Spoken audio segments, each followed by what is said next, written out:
코로나 때 마스크를 착용하면서 내 입냄새가 이렇게 심했나 놀라신 분들이 많다고 합니다.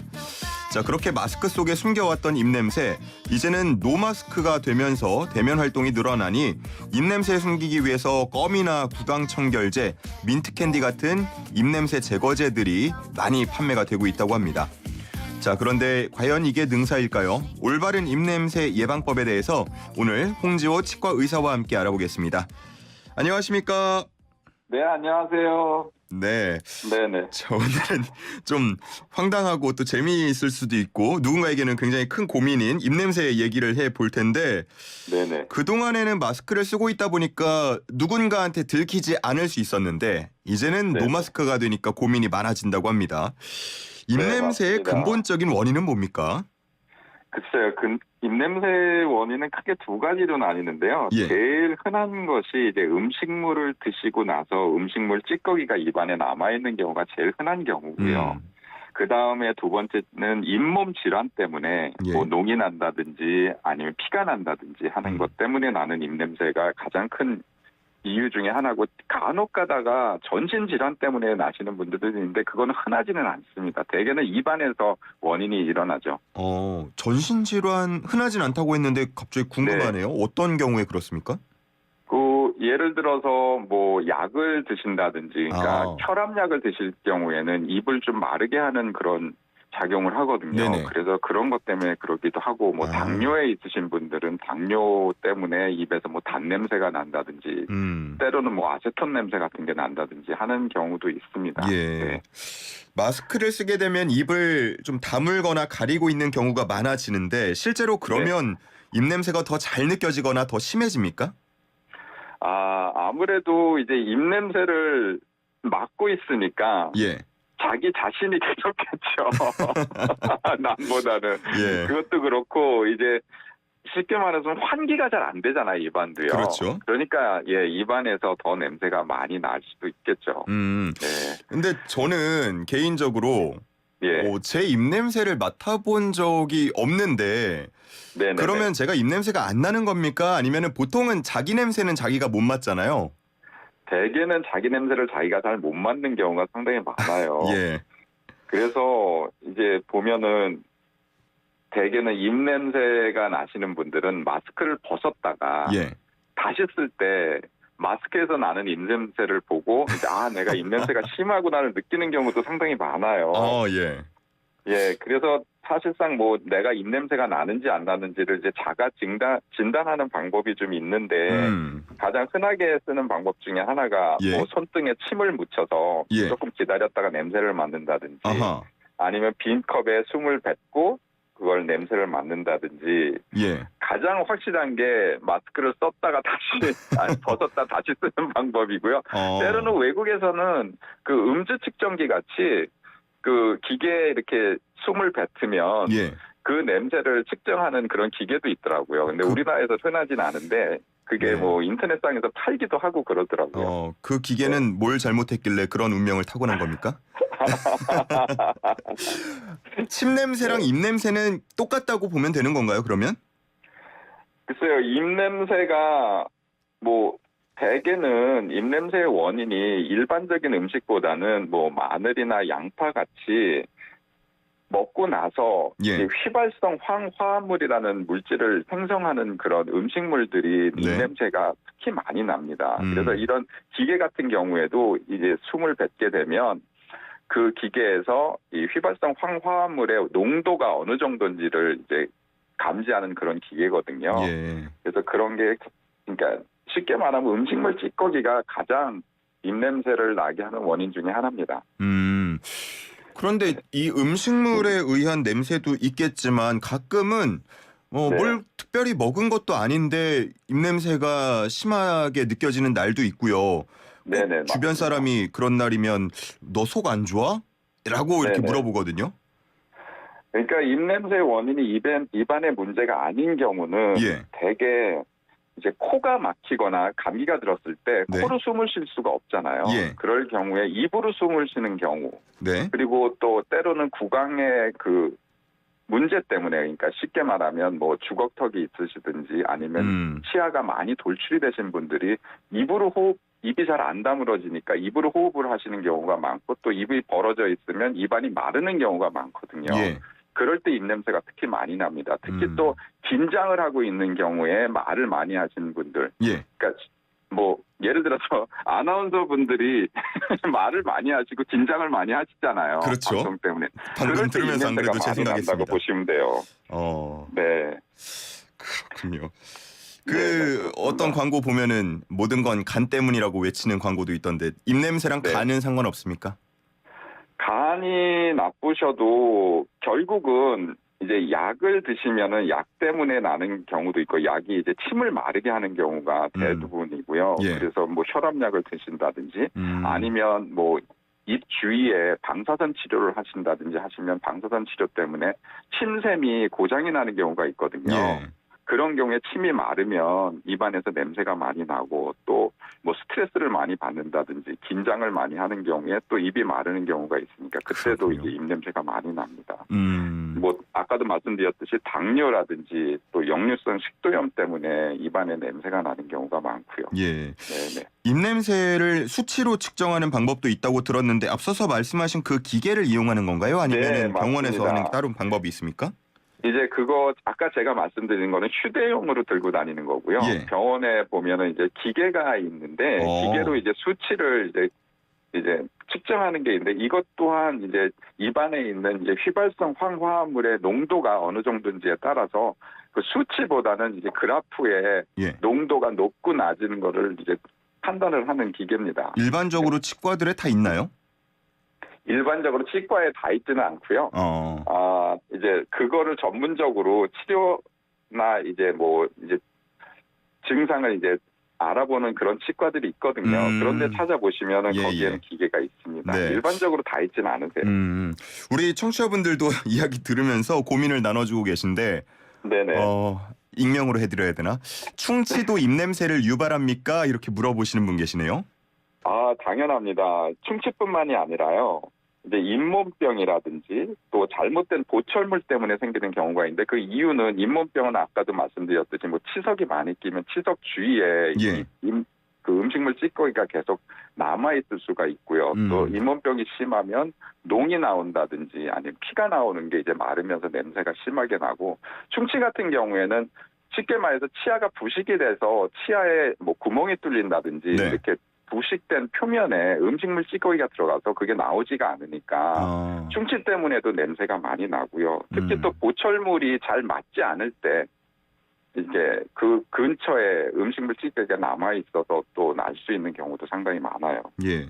자, 네. 그러면 이 정도로 원인을 알아봤다면 이제 해결 방법을 알아봐야 할 텐데, 네네. 앞서서 제가 오프닝 때 껌 판매량이 늘었다, 뭐 구강청결제나 민트캔디를 많이 이용한다 이렇게 말씀드렸는데, 네네. 이런 게 실질적으로 도움이 됩니까? 사실상 껌을 씹게 되면 이제 도움이 되는 것 중에 하나는 이제 예. 껌 속에 있는 향 때문에 입냄새가 가려지는 것도 있고요. 또한 껌을 씹게 되면 침이 많이 나오게 됩니다, 입안에. 예. 그러니까 이제 입이 마른 경우에 침이 많이 나오니까 입 냄새를 좀 줄일 수 있는 긍정적인 효과도 있어요. 근데 이 껌을 씹게 되면 되게 20분 이상은 씹지 말라고 하거든요. 그 20분 이유는 이제 예. 턱관절에 장애가 오기 때문이니까 아하. 한 20분 정도를 넘지 않게 껌을 씹고 뱉는데 사실상 껌을 씹는다고 해서 치아가 잘 닦이는 건 아니거든요. 그래서 입냄새 원인이 음식물 찌꺼기라면 일시적인 효과밖에는 없죠. 껌이 네, 좀 그리고, 진득진득하니까 거기에 음식물 찌꺼기가 묻어 나오고 이런 효과는 없습니까? 그 정도는 아닐 것 같은데요. 그건 아닌가요? 네네. 예, 제가 좀 황당한 질문을 드린 것 같고. 네. 뭐 가글 같은 것도 요새 많이 쓰잖아요. 네네. 이제 가글을 쓰시거나 뭐 때로는 뭐 구강 스프레이를 그렇죠. 뿌리고 하는 건데 예. 사실 이게 일시적인 효과가 있고 특히 구강 스프레이 같은 경우에는 알코올 농도가 높아서요. 사실상 일시적으로는 효과가 있지만 시간이 좀 지나면 알코올이 또 입을 마르게 하는 그런 부작용이 있기 때문에 입냄새가 더 심해질 수도 있으세요. 그렇군요. 저는 네네. 최근에 그 혀 클리너를 몇 번 사용해 봤는데 네네. 이게 굉장히 시각적으로도 그렇고 좀 시원한 느낌이 들더라고요. 이런 것도 효과가 있습니까? 효과 상당히 좋습니다. 그래서 혀 클리너를 꼭 구비를 하셔서 예. 아침, 저녁, 뭐 낮에, 점심 이렇게 3번 닦으라고 하잖아요. 예. 그래서 이를 닦기 전에 혀 클리너를 한번 하시고 그 다음에 칫솔에 이제 치약을 묻히셔서 혀를 한번 더 닦아주시면 굉장히 효과가 좋아요. 혀에 묻은 찌꺼기들이 입냄새를 야기시키는 경우가 상당히 많기 때문에요. 아, 순서가 혀 클리너가 먼저고 그 다음에 이 닦는 겁니까? 그게 나을 것 같아요. 순서가 꼭 정해진 건 아니지만 이를 닦고 났는데 혀 클리너로 또 이렇게 긁어내면 또 찌꺼기가 또 나올 거 아니에요. 예. 그걸 그냥 가지고 있기가 좀 그러니까 혀 클리너를 먼저 사용하시고 이를 닦는 게 더 좋습니다. 아, 제가 반대로 해왔네요. 오늘부터 습관을 고치겠습니다. 네네네. 그 흡연하고 금연 도전하시는 분들은 은단으로 입냄새 해결한다라는 분들도 계신데 이런 네네. 거 은단도 효과가 있습니까? 은단도 사실 뭐 일시적인 효과죠. 사실상 제가 목욕을 한 이틀 안 했는데 향수 뿌리고 닦은 거랑 똑같은 거거든요. 네, 비유가? 네. 근데 특히 은단의 경우에는 치아를 착색하는 경우가 상당히 많아요. 그래서 네. 은단을 계속, 그러니까 금연 때문에 입에 물고 사시는 분들은 치아가 검게 착색이 되는 경우가 상당히 많기 때문에 은단을 드시더라도 입 닦는 걸 꼭 소홀히 하시면 안 됩니다. 예. 네. 선생님은 이제 치과 의사이시고 늘 네네. 환자분들의 입속을 들여다 보실 테니까 네네. 이렇게 오시면은 입냄새 심한 환자분들도 당연히 계시겠죠?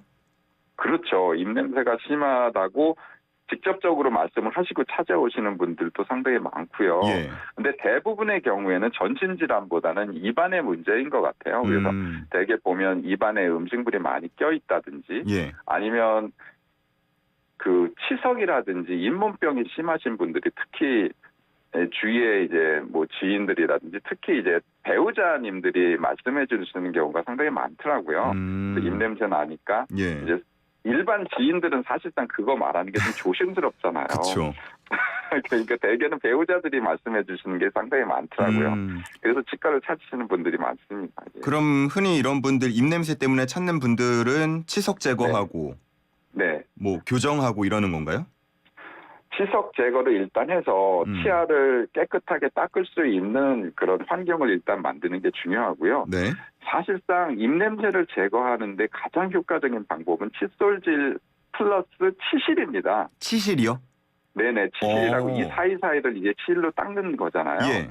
사실상 우리가 이를 닦게 되면 입의 앞면, 뒷면, 그리고 씹는 면 세 면만 계속 잘 닦으시는데 예. 사실상 입냄새가 유발이 되고 충치가 유발이 되는 경우는 이하고 이 사이거든요. 대개는 잘 닦이지 않는 그 이 사이를 닦을 수 있는 가장 효과적인 방법이 치실이에요.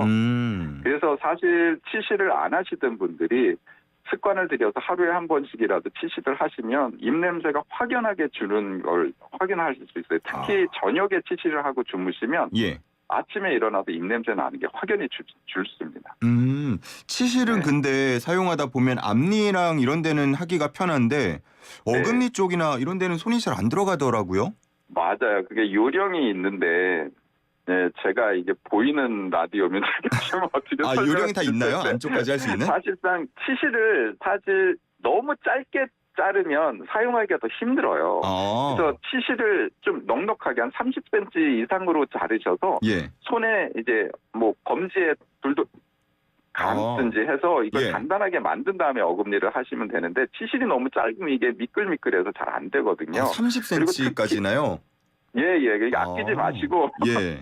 좀 길쭉길쭉하게 떼서 그거를 좀 고정을 시킬 수 있게 좀 돌돌 말아서 하시면 되고 정 그게 힘드시면 요즘은 이제 판매하는 뭐 약국이나 뭐 이런 편의점에 가시면 이 치실을 미리 이렇게 달아놓은 게 있어요. 맞아요. 새총같이 생긴 거. 예.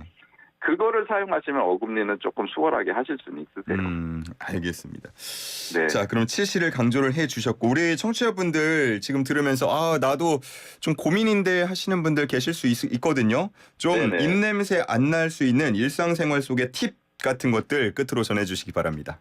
네네. 사실상 치석이랑 잇몸병 때문에 나시는 분들이 상당히 많습니다. 특히 40대 이상인 분들은 대개 인면병을 가지고 계신다고 생각하시면 되세요. 그렇기 때문에 사실상 1년에 한 번 스케일링이 나라에서 보험을 해주시거든요. 예. 그러니까 그거를 계기로 해서 1년에 한 번은 넘기지 마시고 스케일링 하시면서 전체적인 잇몸 상태를 한 번씩 점검해 주시는 게 가장 중요하고요.